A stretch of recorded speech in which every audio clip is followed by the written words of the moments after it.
Hello, everyone. This is Pratik. Welcome to community call number 15. We have some exciting updates that we will be going through today.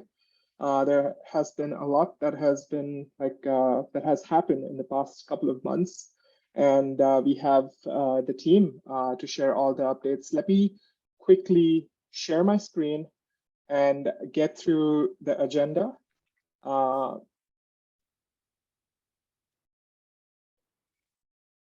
Okay, can everybody see my screen?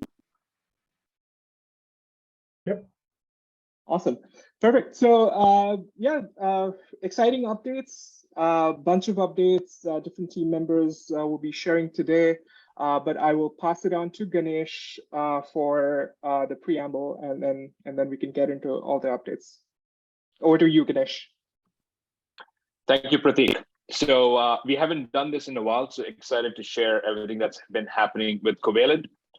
Despite the bad news with the Nomad hack and just the general market downturn, we are a product of the previous bear market, and this is really our comfort zone. So there have been no changes to the roadmap. We continue to build aggressively, continue to index more chains, and just grow our traction and just stay on course for the mission of Covalent.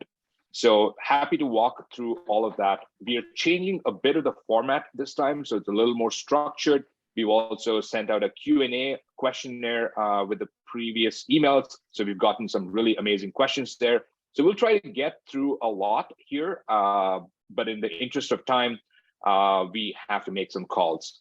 So without further delay, I'm going to pass it off to Indy on our team to just give us an overview of the month of August. Thanks, Ganesh. First of all, thank you all for joining us on our community call and finding the time today. In terms of August, so we were able to successfully integrate Nervos or Godwoken L2 on the Nervos network. And then we also had an amazing panel, or a very exciting panel, moderated by Ganesh himself. And this included the CEOs and co-founders from Starkware, Near, and Polygon. So we do have that moderated panel live on our YouTube channel, which you can be able to watch if you just search us up. And then we also, for the first time, had our very first presence in South Korea for Korea Blockchain Week. And Ganesh, again, gave a talk on data economy powered by data analytics. Next, we have two builder spotlights, which we wanted to shed light on and share with the community. This included Omni, which is previously known by Stake Wallet, which received $11 million for their fundraising round. And then next we had, or this was actually previously in July, we had our partner Thirdweb, which raised a $24 million round. Now on August 11th, our head of developer relations, Harish, actually gave a workshop with a partner at Thirdweb on how to display all of the NFTs in your wallet. So congratulations to those two projects, especially in light of the market conditions. And that is everything from me. Thank you. Thanks, Indy. Okay, so let's move on to the one of the biggest things that we all have on our mind. What is happening with the Nomad hack? So just a summary of what has happened.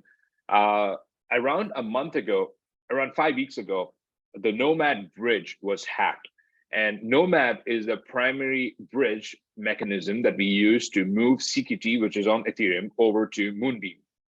And as a result of this hack, about 11% of the supply of CQT was stolen from the users who had deposited CQT onto the bridge. So now the CQT on the Moonbeam side is free floating, it's unbacked, and the bridge is still not operational.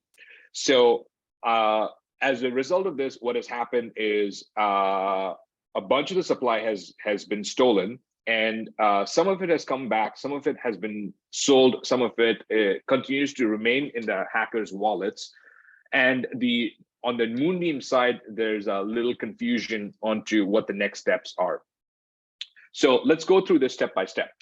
So about 11.3% of the supply was stolen, which is what was bridged across. And the exchange rate here is 1 CQT to 1 MAD CQT, at least before the hack.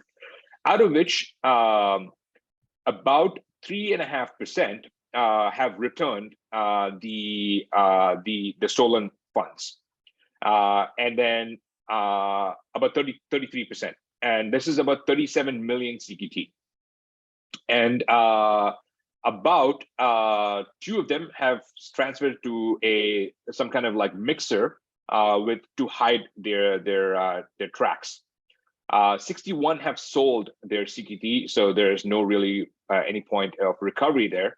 And then the people who are holding on to it, there are a couple of people who've held on to this.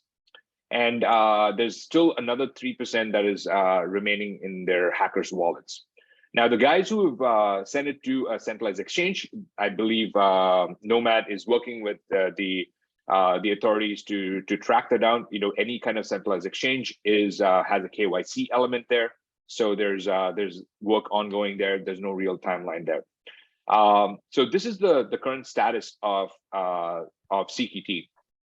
Now, what is the path forward for users who've lost funds? This is, again, not very clear. I'm only sharing stuff that I am 100% concrete in terms of the next steps. With the bridge, there are a couple of options that we've outlined in our blog post. So in our show notes or towards the end, we wrote a comprehensive blog post on the update, the steps that we've taken, and what are the potential paths forward.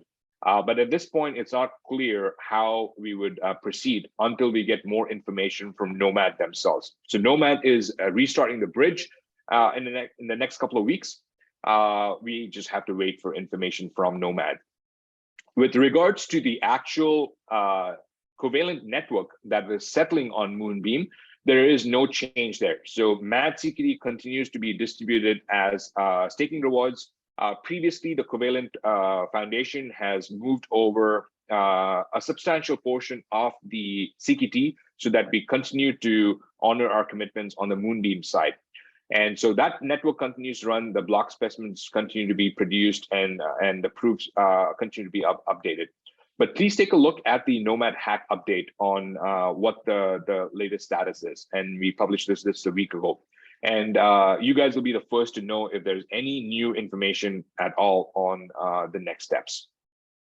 I will leave the questions to the Q&A at the end. I'm sure there's a lot of questions from the community. All right, that's it for the Nomad Hack. Let's now move to the product update. Like I mentioned, we have made no changes to our product roadmaps. So we continue to build new API endpoints. We'll continue to build like phase 2 of the Covalent network and so on. So I just want to highlight some aspects of the API, which is quite insightful. I had access to this data as of last week, and it was quite interesting to see what's going on. The first thing is perhaps Prateek, you can go on to slide 9.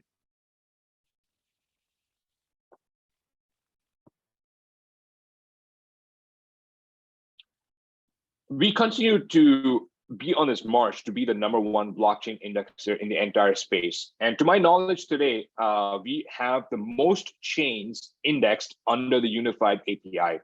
So currently we are indexing 8 chains. Last week or the week before, we announced Nervos. So that process continues on. There's no stopping there. We're currently indexing 8 chains, which are going through a QA process. Some really exciting news down the pipe here, which we'll share once those deals are confirmed. But you can see that we are at roughly a little over 40, between 40 and 50 chains that we've indexed. So this march continues on. Slide 8, please, Prateek. The second thing is what has happened with the entire Covalent data this is the richest product today in the space, to my knowledge. And last week, Coinbase released a info map or a market map of all the big players in the space, and two specific projects were highlighted in that ecosystem map, which is Covalent and the Graph. And the others, there were, I think, 6 or 7 other competitors are competing, but honestly, I've not heard of them until that Graph came out. So here, we are the number one when it comes to going deep into the data. So we have 31 billion transactions, 550 million DEX trades, 51K collections, 27 million NFT trades. This, to my knowledge, is the richest data that you can get by far. Go to slide 10, please. The most interesting thing here is that there are a variety of use cases with Covalent, right? There's the balances endpoint, there's transactions endpoint, there's token holders, transfers, and so on. Now, these use cases are meant for different applications. So balances is primarily used by wallets. So Stake Wallet, which Indy shared earlier on this call, uses the balance endpoint. And what is very interesting about this is that the mix of the endpoints changes over time, which is super interesting to see. Of course, the overall traction is also growing, but as a percentage of the use case, you can see, for example, events by address has been increasing substantially in June, July, and August. And this gives us very unique insight into what happens in the market. So there are definitely new use cases that are not addressed by the API, and people try to use these generic endpoints. So event by address basically gets you all decoded transaction receipts by any contract address. So you can basically build your own dashboards or any kind of product on the front end. So this is really, really insightful in terms of what's happening. Move to slide 7, please.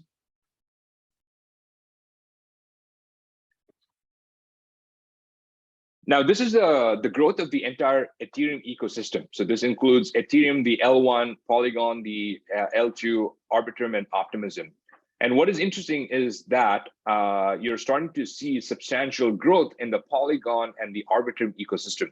Now, Optimism is starting to pick up, but what is interesting about Optimism is that Optimism has been hidden in our API docs because it's going through a QA process. So somehow our community finds out that Optimism is indexed, and I believe Rainbow Wallet and Tally and all these guys are starting to use these endpoints, and the message has been passed around that Optimism is available under the unified API. And even though we have not formally launched the endpoint or the integration, users continue to flock to this endpoint. All right, I think that's basically it for the product update. We'll have actual products come out in October. Awesome. Go ahead. Sorry. Go ahead. You wanted to add? I was just going to say the next item on the agenda is Covalent as a public good. So Daniel Park on our team, who's our data journalist, will share his thoughts. Thanks, Ganesh. Hey, community members, my name is Daniel, and I'm the resident data journalist at Covalent. Today, I want to illustrate 2 items. The first being my thought piece, Covalent as a public good. And secondly, Covalent's successful passing of our governance proposal on Atmos. So most often, when we think about public goods, we draw our attention to government services such as power infrastructure, fire department, or environmental protection. And the economic definition of a public good, however, has little to do with whether these goods are provided by the public or by private enterprises, but whether they satisfy the non-rivalrous and non-excludable criteria. So a good is not rivalrous if and only if an individual's consumption of the good diminishes others' ability to consume it. And a good is excludable if and only if it is possible to prevent individuals from consuming it. So I lay out the definitions of a public good because for a private enterprise and its product to satisfy both pillars is a remarkable achievement. And I'm precisely referring to here Covalent's block specimen spec. So the visibility deficit of billions of Web3 endpoints Covalent's block specimen closes is radical and impactful. with profound potential to advance the exploration of blockchain technology and their applications to benefit common societies. So this is exactly why Covalent has been open sourcing current and future implementations of block specimens, making it impossible for Covalent to deny anybody, including our competitors, to make use of our technology. And secondly, 11 node operators on the Covalent network have the complete agency in generating block specimens right now, currently on behalf of Covalent. And consumers and users thereby can be assured that the supply of block specimens that they expend on will not be exhausted, and that the individual usage leads to no subtraction from other consumers' uses as well. So together, we encourage everyone to use and build systems that work together with Covalent's product line to strengthen the diversity and longevity in Web3 visibility for the greater public good. Secondly, moving forward about the Evmos governance proposal. So last Monday, Covalent's governance proposal on Evmos successfully passed, with the Evmos community committing 49 million worth of Evmos tokens towards the yes vote. So the first $100,000 in Evmos is an indexing fee, which will be staked for 1 year, as outlined in the governance proposal. And another $100,000 in USD will be reserved for our onboarding joint hackathon between Covalent and Evmos, and organized by Encode, our third-party hackathon vendor. So now remember, Evmos has already been indexed by Covalent since May of this year, but at Covalent, we consider bottom-up success paramount, and will always strive for legitimacy within the DAO communities of our chain partners. And moving forward, please stay tuned for Evmos and Covalent hackathon details. Thanks. Great. Thanks for sharing the details, Daniel. So we will be sharing the links to it at the end of this call. And yeah, so stay tuned for more updates around that. Okay, let's head to some of the exciting things that we are looking forward to. We have two big events that we will be going to this month, starting with NearCon happening in Lisbon. So let me pass this on to Janice, who will be going to Lisbon along with Harish. So hi everyone, my name is Janice, and this is my first time speaking at this community call. So a quick introduction of what I do. I work on a customer acquisition vehicle on the business development team. So I'll be onboarding new blockchains and app chains. NearCon is happening September 11th to 14th in Lisbon, Portugal, and I'll be attending alongside of Harish, who heads DevRel, and he'll be managing more of the hackathon side. So Covalent actually has a great relationship with both Near and Aurora, and we've actually indexed Aurora in the last quarter. So the intention is to further support the Near Foundation and to find new leads and to introduce the Covalent API to builders at the hackathon. So here's a bit about the schedule. Covalent will be part of the Aurora Pavilion in the NearCon venue for all 4 days. So if any of you guys are in Lisbon or in Portugal, come by and say hi. For a hackathon, Covalent will also be offering a 5K pool prize for hackers or builders incorporating our unified API. And lastly, on Sunday, we'll be hosting a webinar at LifeTies and Phoenix Guild at the NearCon Hacker House for Women in Web3. And in the evening, we'll also be hosting an API workshop. So come by and drop by and say hi.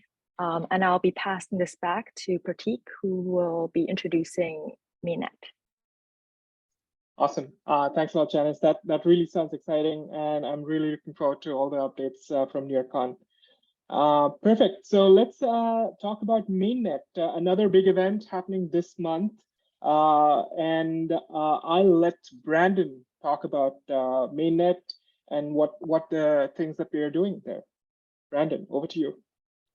Yeah, hey everybody. So we will be at Mainnet from September 21st to 23rd in New York. It'll be myself, Ganesh, and Niall there. So we look forward to walking around, meeting everybody, talking at our booth. You'll have to look up where that booth is when you get there. But just as a sneak peek, we'll be launching a new Alchemist quest at mainnet. So there'll be some fun rewards, lots to learn, and the regular Alchemist flair to the new quest. So keep your eye out for what's launching at mainnet, and come meet us there. Come meet up with us. Look forward to seeing you there. I'll pass it back to you, Pratik. Awesome. Thanks, Brandon. Really looking forward to the Alchemist program getting back at this big event. Awesome. Let's so we have a bunch of questions that we curated this time, and we'll go through those questions first, and then we can head to the questions that we have here. We want to dedicate more time on the questions because I really liked the quality of these questions, and yeah, so we want to kind of address these concerns, and yeah, so let's get this started. So the first question is, how is Covalent using the API to improve the blockchain bridge development and ensure safety from hackers? Ganesh, you want to take that question? Sure, I will share a short-term outlook and a long-term outlook, which I believe is the holy grail. Sure, short-term, what you can do with the bridge is you can look for anomalies in any kind of transfers or transactions. So you can definitely put watchers on the assets that are coming in, the asset mix, have alerts. And if you see in the bridge ecosystem, you can see Connect Scan, you can look at Wormhole. A lot of their analytics pages are built over the Covalent data. So people are definitely making use of this. In the case of Nomad, it was known immediately that there's something odd going on with the bridge. Unfortunately, the team were not able to react, like the Nomad team were not able to pause the bridge contract or anything. So you can definitely use that today to track assets on 40+ blockchain networks. So that's today. In the future, really what I and Levi want to build, which I think we had a prototype from like 2 years ago, is actually decoding the state of these contracts as a document. And so here, instead of looking at information that is volunteered by the smart contract author via events, you can literally look at the state internally and poke the state as of any historical snapshot, historical point in time. Now, this is really, really huge if you're able to grab and go all of the data that is locked into the smart contract rather than just teasing out through event logs. And if you look at the new smart contracts that are coming out, gas is a premium. And these guys are making architectural changes that prevents us from getting the full picture. So that's where we want to get to, but we're still, I think, years away from decoding the smart contract, let alone on Ethereum, but all other blockchain networks. So that's my take on the bridge stuff. As one of the things in the quest is literally a workshop or a assignment where you can look at the bridge, look at the assets that have flown out, and do a first hop and a second hop analysis on what has happened to these stolen funds, whether they were returned back, whether they were returned back in a different asset. So if you stole CQT and then you return in stablecoin or ETH, what happened to the ones that have gone through a mixer, the ones that have gone to a DEX, or the ones that have gone to a centralized exchange. We're literally going to have a workshop that teaches you how to do this analysis. And I think this is a great way to learn and make light of the situation, of a very bad situation. Great. I think you answered a bunch of questions there, like while answering this main question. So yeah, that was really elaborative. Okay, so the next question is, and I like this question because it really addresses or goes deep into like making things easy for people. So the question is, how can I explain to my 5-year-old what BSP is and what is the next stage for Covalent Network with BSP? Great question. So there's value in standardization. So if you look at the National Standards Association, NIST, that came out, I think about 150 years ago or so, they standardize how to have measures, like how do we standardize the weights of things? How do we measure the lengths of things? And if you remember, there are probably things where it's like 1 foot and then 1 stone and then 1 pound. I don't know the difference between ounces and pounds, and difference between volume and weight. All of this needs to be standardized. It's still a big mess when we go down to the States, and it's all miles per hour rather than kilometers per hour, which is the rest of the world. It continues to frustrate me where I take my electronics and I can't plug it into Europe or any place in Asia. Just there is value in standardization. What happens with standardization is things improve faster than all this, I would say, arbitrary friction elements. So that is literally what the block specimen does. So the block specimen is a standard canonical normalized format that represents blockchain data. So that's the definition of a block specimen. And the benefit of this is now it unlocks a few things. The first thing is that by extracting the data from the node, what you can do is you've made it modular. You can rebuild the blockchain outside the node, because the node is a very complicated piece of technology. There's like the execution, there's a consensus engine, there's a P2P layer, lots of stuff going on there. So it's useful to just extract the data and be able to massage it into any format that you want. Second thing is that if you are able to standardize this format as a middleware, it opens up more downstream applications. So think of it this way. SQL is a standard language that is used across majority of the databases. And because you have SQL, you can use the full flex or the full array of BI tools, business intelligence tools that plug into SQL databases. So today, if you have a custom bespoke database that speaks any proprietary query language, for example, the onus is on the business teams to add a SQL layer so that you can plug in Excel and Tableau and all these BI tools to your database. And so if you think MongoDB, for example, they've added a SQL layer. Elasticsearch has added a SQL layer. Hadoop, which was very popular about 15 years ago, they added a SQL layer via Hive. So this is the norm in industries. Like, people want standardized tools. It's too expensive to retrain people or retool your processes in order to adopt technology. So that's really what the block specimen is. This might be heavy for a 5-year-old, so I definitely recommend maybe giving a candy or something towards the end. Yeah, definitely. Okay, so the next question is, what's next for the Covalent Network? I think it was part of the earlier question too, like what's next for the network? Great question. So there's two aspects here. What's next for the use cases of the network and what's next for the network itself, right? So the first use case with the network is the Covalent Unified API. So what's next for the API is more endpoints, faster endpoints. We're coming up with 2 basically brand new endpoints later this year, which will substantially improve upon the balances and some of the other endpoints that we have. These endpoints were built 2 years ago. 2 years ago, the data on the blockchain was very small. The data has grown by leaps and bounds, and our technology hasn't been able to scale or keep up with that growth. So it's time to go back to first principles and rebuild that stack. So that's what's next for the API, just better, faster, cheaper. On the Covalent Network, phase 1 was launched in May of this year. And that has been quite successful. It has been running for months now. Kudos to the team and the entire network of operators who've been able to keep this network up and running. The Nomad Hack was an unfortunate event that has happened.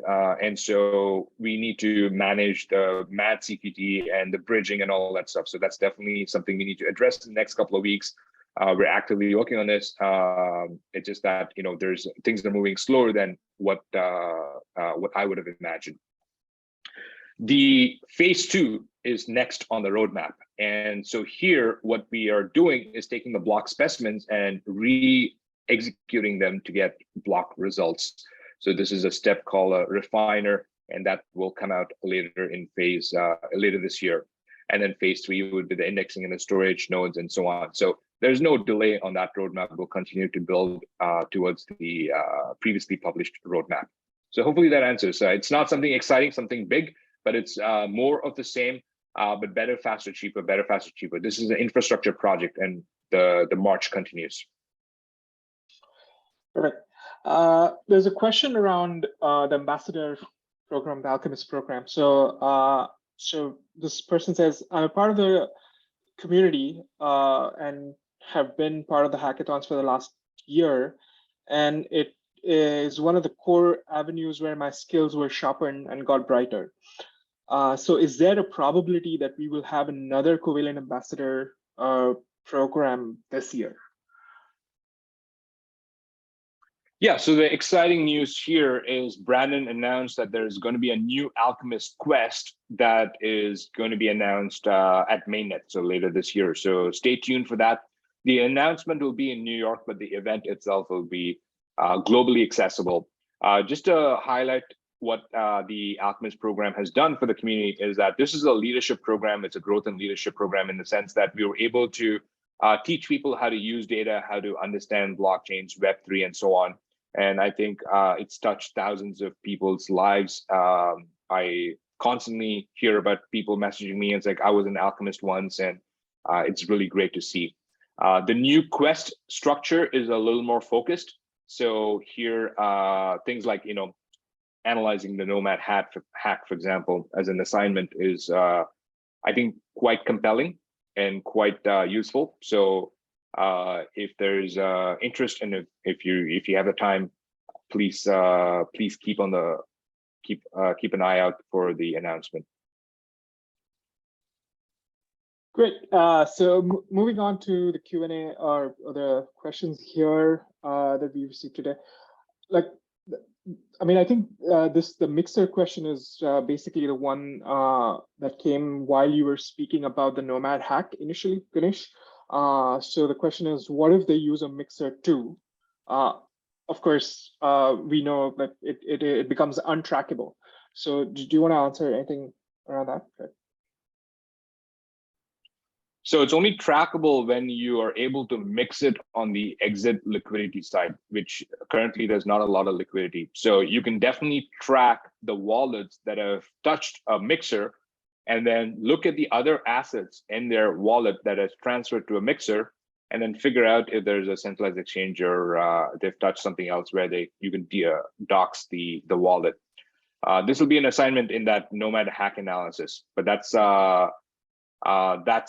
the extent to which we can track mixers. As you very well know, over the past couple of weeks, mixers have been banned by a lot of front ends. So the minute these guys touch a mixer, things are complicated. Now, it's difficult to see if this is malicious or non-malicious use of a mixer, and I'm not going to pass any judgment on that. All right. The next question is basically, how can Covalent be used to track activities from the hack? So we've already started doing it on our end. Gurjot from our team has already shared some great insights during the last call. Even Ganesh shares some of the points that is all using the Covalent API. And now we will also have some Alchemist quests. But Ganesh, you want to add anything to this? That's basically it. So whatever Gurjot has done will be packaged as a program or as a structured workshop as part of the Alchemist quest. So stay tuned for that if you want to do the same for any hack. Awesome. The next question is around the token. Are you looking for any ways to make the security stronger? Always looking for ways to make security stronger. The fundamental value of security comes from the network. So basically, we make the product stronger, make the token stronger. That's our goal. Okay, so there's a technical question. I think the token holders endpoint returns error when token holders is high. Can we get an improvement? Are we going to get an API that returns just the number of the holders? Great questions, and stay tuned. The next product update on the API side is a brand new balances V3 engine, which we've been working on for the bulk of this year, and that should address a lot of the performance issues.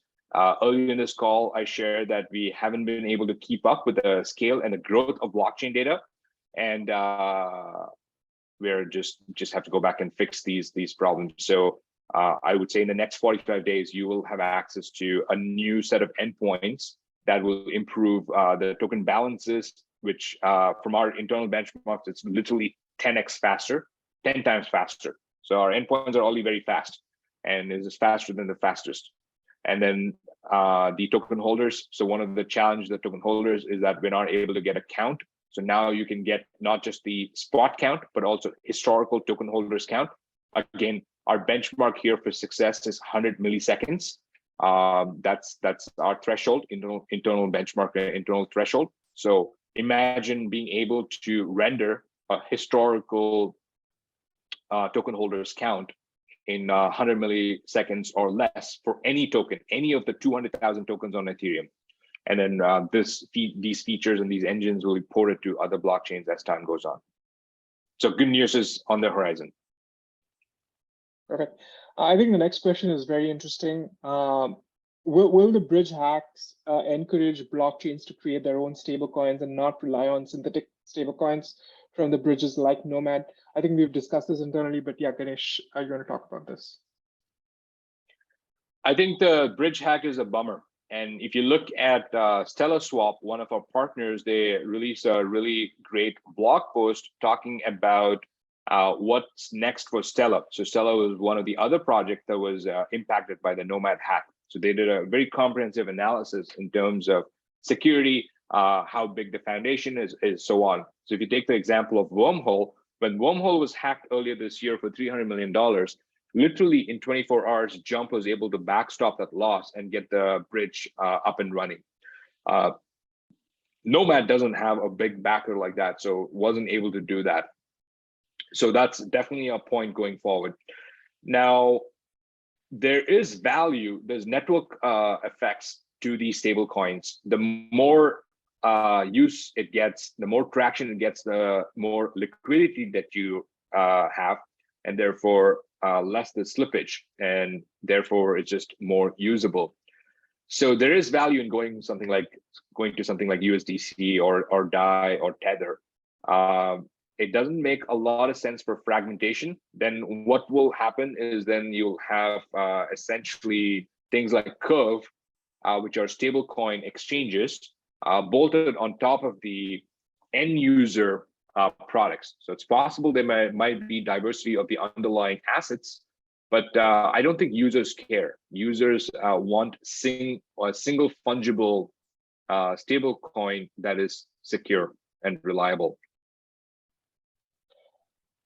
Perfect. Okay, we only have a couple of questions. When will you start putting some value? I think we've answered that question very well. We always look to add value in terms of building the product and other things. What is your strategy if exploiters will not transfer back the stolen amount of security? I think we've answered that in the blog post, the Nomad Hack blog post, the recap. We do rely on other parties here in terms of getting, let's say, like a backup plan. But yeah, Ganesh, you want to add more to this? Sure. So you can enumerate the possible paths forward. So I'm just going to repeat what was shared in the blog post. One is just ignore it. That's probably the worst outcome for the users. The second is to give it out from the treasury, from the Covalent treasury. That's one option. The third is to rewrite the token holders base and exclude this hacker, which is also not something you want to do on a whim because blockchains are supposed to be immutable. The fourth is inflation, adding supply, additional supply and then having a burn mechanism over the next coming years to bring back the supply so that it's not inflationary. So these are the potential paths forward, and then definitely the debt against the treasury, all possible avenues. I think the ultimate solution will be a mix of these, depending on the path forward. But please take a look at the blog post for additional context. Perfect. So we will share all the links in the show notes. So basically, this will be this is getting recorded and will be shared on our YouTube channel under the Community Calls playlist. So you can have a look there. And then, yeah, I think we're done with the questions for today. Is there anything else that you want to share, Ganesh? Any final comments, thoughts? We've changed this format of the community calls, so please give us your feedback on whether you like this format. And our intention is to share more information in a structured way. Perfect. Yeah, great call. Thanks everyone, and yeah, let's stay tuned for the next one happening next month. Thank you, everyone. Thanks, guys. Cheers. Bye-bye.